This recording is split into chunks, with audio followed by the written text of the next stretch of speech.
We have this reporter that goes by the name of Sabrina that dropped the behind-the-scenes information about Caitlin Clark at this USA basketball training camp. And the way that she's talking, Caitlin Clark made this team, fam. She made this team the way that she's talking. The most uncomfortable week in the history of USA basketball didn't start with a scream or a headline. It started with a silence so heavy you could hear a sneaker squeak from across the arena. When Caitlin Clark walked into the Team USA training camp, there were no cameras rolling for the public, no massive press conferences, and no special treatment. But the veterans in that room knew. They felt the air leave the gym. For years, women's basketball had a very specific hierarchy, a wait-your-turn culture that kept the throne guarded. But within minutes of the first whistle, that hierarchy didn't just crack. It shattered. Reports are finally leaking out about what happened behind those closed doors, and it's not just about basketball. It's about a power struggle that ended with one star walking out and a coaching staff realizing that the game they've been protecting has already moved on without them, while the world was busy arguing over stats and Rookie of the Year trophies. Something much more intense was brewing in North Carolina. This wasn't a standard practice. It was an extraction of the old guard. A reporter named Sabrina recently dropped a series of bombshells about the reality of this camp, and the picture she paints is one of total, ruthless dominance.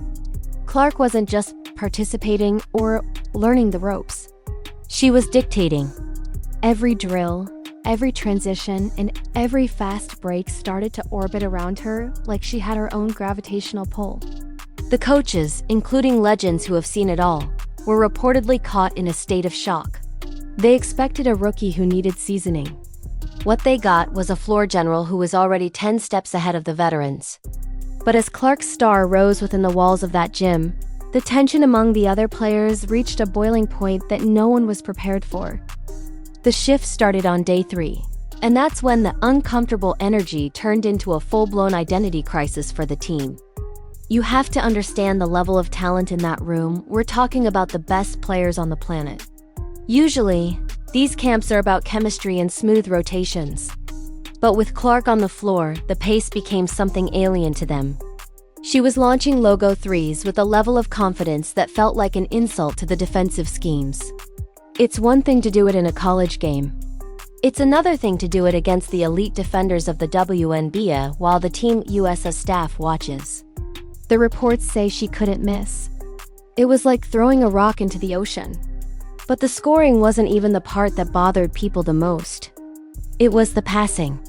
And that's where the first signs of trouble began to surface. You see, playing with a generational passer is a double-edged sword. If you're ready, you look like a superstar. If you're not, you look like you don't belong. During the drills, Clark was threading needles that some of the bigs simply weren't prepared for. There's a specific story coming out about a pass to Derica Hamby. The ball was delivered with such precision and such a high-level read that Hamby reportedly brought the ball down instead of finishing the play. In the world of elite basketball, that's a cardinal sign. The reporter noted that the feedback was immediate. You can't do that. You have to keep it up. Imagine being an established vet and being told your fundamentals aren't fast enough to keep up with a rookie. That's when the whispers started. The veterans weren't just frustrated with the ball. They were frustrated that the entire system was being rewritten in real time to fit one person's vision. But that wasn't the whole story. Because while some players were struggling to keep their heads above water, others saw the writing on the wall and chose a different path. This brings us to Paige Bueckers. Paige is a pure competitor, and she did something that the others couldn't bring themselves to do. She adapted. While the tension was thick enough to cut with a knife, Paige was seen leaning in.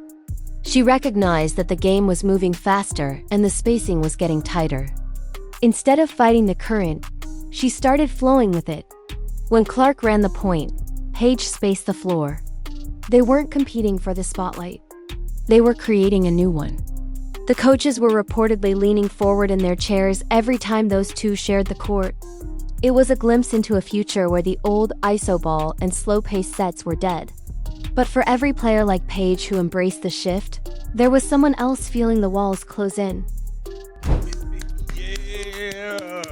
the GOAT. Logo threes are back, y'all.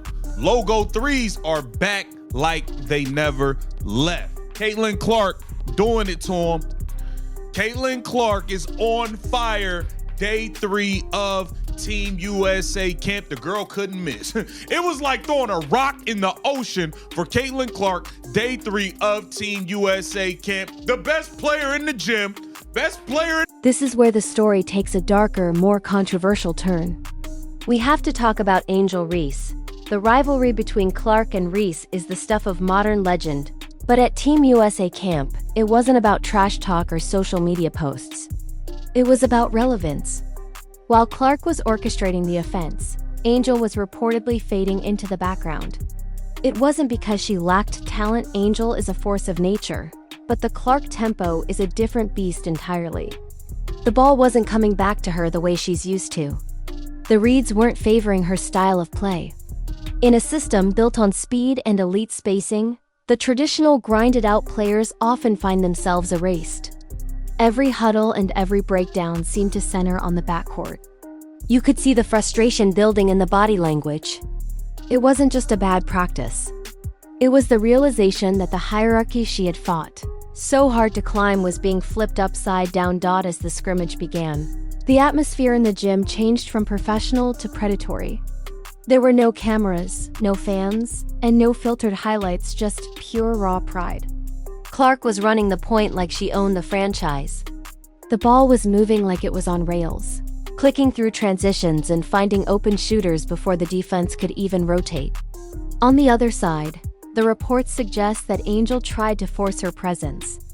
She was playing physical, seeking out extra contact, and trying to use her emotion to bend the game to her will. But the game didn't bend. It just moved faster. Possession by possession, the gap between the two styles became a canyon.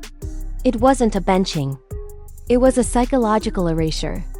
The coaches were whispering. The assistants were taking notes. And the truth was becoming undeniable. The system worked better through Clark. And that realization is exactly what led to the moment that has everyone talking. Rumors have been swirling for months that Angel Reese is unhappy with the culture at the Chicago Sky, even going as far as suggesting she thinks the roster stinks and wants out. But that frustration followed her into the Team USA gym. When you're used to being the center of the universe, being a footnote in someone else's highlight reel is a bitter pill to swallow. On the final day of camp, something snapped. The drills were sharp, the execution was ruthless, and Clark was calling out actions like a 10-year veteran. Meanwhile, the ball wasn't finding Angel. Whether it was the scheme or the chemistry, she was out of the loop. And then it happened. Before the final meetings, before the official announcements, Angel reportedly walked out. No shouting match, no dramatic speech, just a silent exit while the gym froze. The coaches exchanged looks that said more than any press release ever could. Everyone knew what that exit meant. It wasn't just one player leaving a practice. It was the old guard's final protest against a future they couldn't control. Your future, and we wrote about that on the site, just like how people have been perceiving the negotiations and what still affects them and what they're thinking about with regards to the new collective bargaining agreement. But for now, just good time at camp. 3 days in North Carolina. A little snow on one of the days, just a little taste of the winter in the South. But right. But what makes this even more satisfying is how the league and the media are reacting to the fallout. For a year, we've heard the same old talking points. She needs to prove herself. The physicality will be too much. Wait until she hits the pro level. Well, she hit the pro level, and then she hit the Team USA level. And the result was the same. The very people who tried to gatekeep the sport are now the ones frantically posting her highlights. They're rewriting the narrative in real time because they realize that Clark isn't just a player, she's the entire economy of the sport. The reporter Sabrina noted that Clark is thinking 10 steps ahead of everyone else on the floor. She isn't just facilitating. She's orchestrating a shift in how the game is played at the highest level. And the most DMN part of it all? She didn't say a single word. Caitlin Clark's revenge isn't a post-game interview or a snarky tweet. Her revenge is her silence. While the media burns and other players struggle with their off-court issues or team frustrations, Clark is just playing basketball. She walked out of that camp the same way she walked in, unbothered, focused, and quiet. She let the veterans struggle with her passes. She let the rivalries burn themselves out. She let the coaches realize that they don't have a choice but to build around her. There's a rumor that some of the coaches looked shaken after the final scrimmage. They went into the week thinking they were evaluating a rookie. They left the week realizing they were witnessing a takeover. And for those who couldn't handle that reality, the exit door was the only option left. The physicality of the FIBA game was supposed to be the great equalizer. People said that once the international rules applied and the refs let them play, Clark would shrink. The opposite happened. Reports from the camp say she embraced the contact. When Kelsey Plum or other guards tried to knock her off her spot, she didn't just take the hit, she used it. She was yelling at the refs, laughing with the WNBA coaches on the sidelines, and dominating the scout team players who were told to play with maximum aggression. It turns out that when you try to bully someone who has spent their whole life being the target, they don't break. They just get meaner. And that's the version of Caitlin Clark that Team USA is going to be taking to the world stage. She was not playing with Aliyah Boston. Some of the bigs didn't know what to do with her passes. Like, there was one time where she passed it to Hamby, and Hamby, like, brought the ball down. It's like, you can't do that. Like, this is not... You have to keep it up, right? Straight up, right. Just, like, not expecting, where that was coming. But FIBA, naturally, just a lot more physical than other levels of basketball, even more physical than the WNBA, which is, something to be said considering all the conversations we had about that level of physicality during this 2025 season. So having to see Caitlin go at scouting players who were, instructed to play at a FIBA level of physicality was interesting considering how long she's been out and the fact that she's still ramping up injury-wise, but she looked good. She was just so happy to be there and was individually telling media members how nice it was just talk to them again and that she was just part of the basketball process, even if that includes all of these other responsibilities. Now we have to look at the aftermath. The roster for the next major tournament is more than just a list of names. It's a statement of values. Does the team stick with the seniority system that has defined them for decades? Or do they give the keys to the person who just dismantled their defense in a closed gym? The walkout of a major star like Angel Reese complicates things, but it also simplifies them. It exposes the fact that you can't have two suns in the same solar system, not when one of them is pulling all the gravity. The league is at a crossroads, and for the first time, the players aren't the ones in control of the narrative. The game has chosen its direction, and that direction is through the logo. Some skeptics will say this is all just training camp drama, the kind of stuff that gets blown out of proportion for clicks. But you have to ask yourself, why did the energy in that gym feel so uncomfortable? Why did a reporter feel the need to highlight the fact that players didn't know what to do with her passes? This isn't just about a few bad reps. It's about the fact that the elite level of women's basketball just got a massive software update, and half the players are still running the old version. Clark is playing a game that is faster, more spatial, and more punishing than anything they've seen.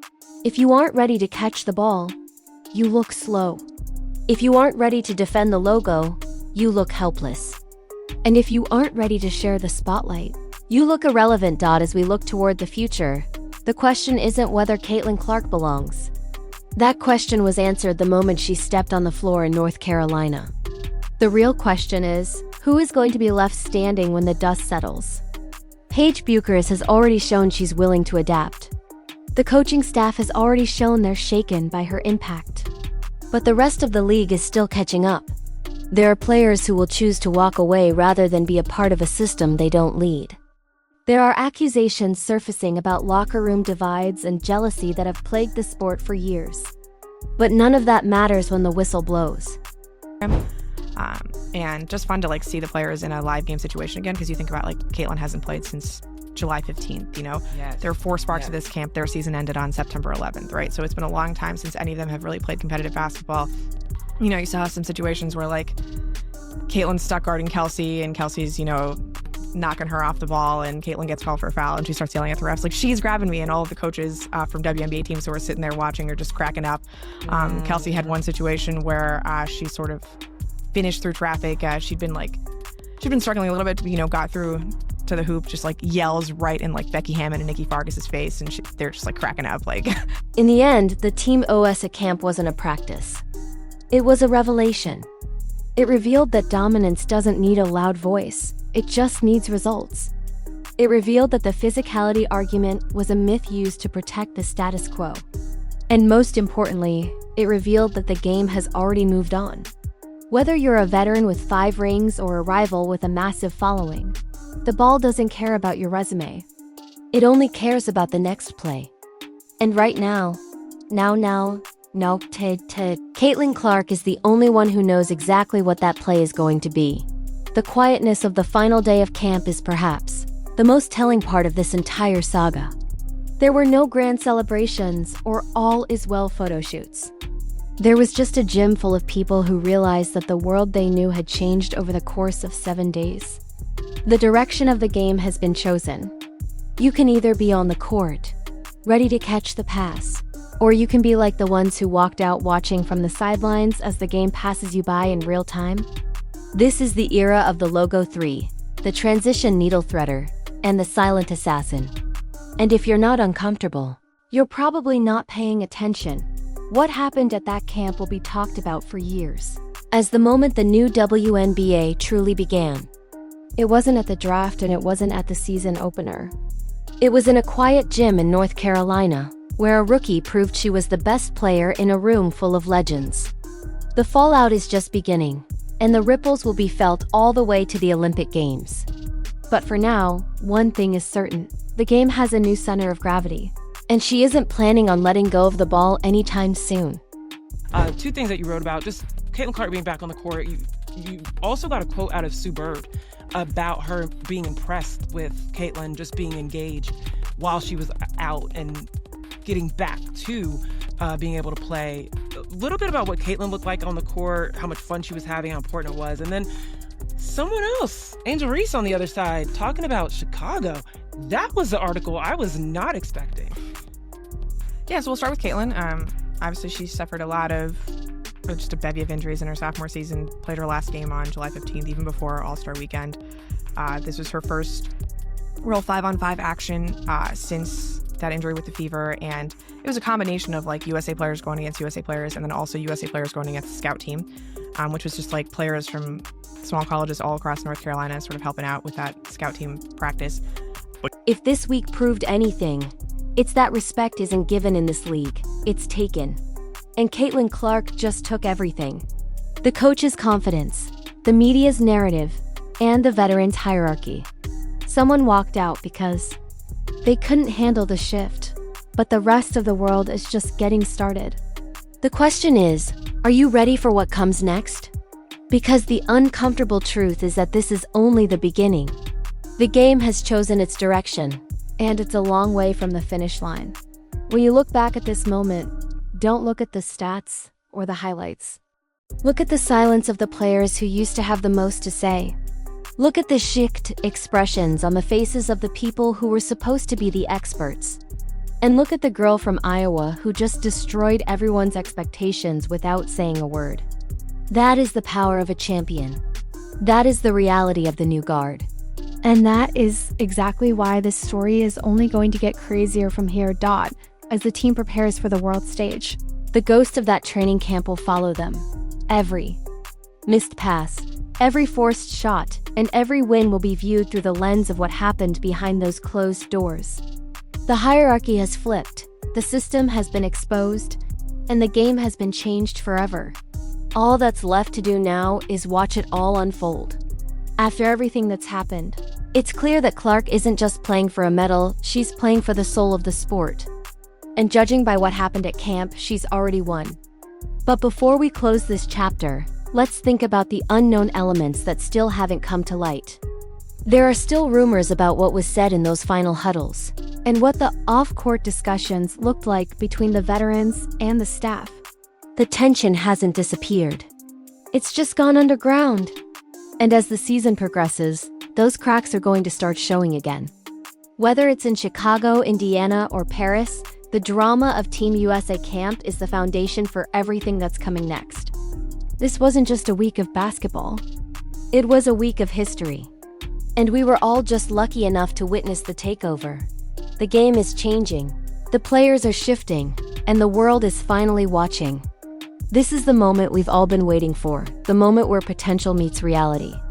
And reality just walked into the gym and took over. Stay tuned, because the fallout from this week is going to be felt for a long, long time. And if you think this was intense, just wait until the real games begin. The story of Caitlin Clark and Team USA is just getting started, and the world is not ready for the next chapter. The final whistle at camp might have blown, but the echoes are still ringing. The walkout, the dominance, and the shift in power, it's all part of a larger story that is rewriting the record books. We've seen stars come and go, but we've never seen a shift this fast or this total. The uncomfortable energy of North Carolina is the new normal. Get used to it, because the game isn't looking back. The future is here. It's shooting from the logo, and it's not asking for permission. That you're going to look bad. And some players at this camp weren't ready. So it appears that Caitlin Clark is truly back healthy. The three-point shot is back. The logo threes are back. And what I really liked about that second one is that was going right. A lot of Caitlin Clark's threes are coming on a snatch back, going backwards, or to the left, or her going left. You know, she liked to go left to shoot her three. So the fact that even though it was a catch and shoot, she was still going on the right side and she caught it and knocked it down. That's a good sign. As the league moves forward, the revenge will continue. Not with words, but with every basket, every assist, and every win. The doubters have been silenced, the rivals have been recalibrated, and the path has been cleared. Caitlin Clark is the direction. And for anyone who can't handle that, there's always the exit. The rest of us, we're just getting started. It's a new day in women's basketball, and it's looking brighter and faster than ever before. The story of what really happened at Team USA camp is a reminder that the loudest person in the room is rarely the most powerful. Power is about impact. Power is about gravity. And right now, Caitlin Clark has all of it. The walkout of her rivals only proves that her presence is undeniable. You don't walk away from someone who doesn't matter. You walk away because you realize you can't beat them. And that is the ultimate testament to what went down in that gym. The hierarchy didn't just change. It was replaced. And the world is finally starting to see why as we wrap up this deep dive. Remember this. The most important moments in sports often happen when the cameras are off. What we saw at the Team USA camp was a glimpse behind the curtain of a revolution. A revolution that is being led by a rookie with a vision that most can't even comprehend. The drama, the tension, and the rumors are just the side effects of greatness. The real story is the game itself, and the game has never looked better. Thank you for being part of this journey into the behind-the-scenes world of Team USA. The shift is real, the impact is undeniable, and the future is wide open. If you want to stay ahead of the curve and get the latest on the biggest stories in sports, you know what to do? The game is moving fast. Don't get left behind. We'll see you in the next one, as we continue to track the rise of the new guard and the evolution of the sport we love. The takeover is complete. Now let's see where it takes us next.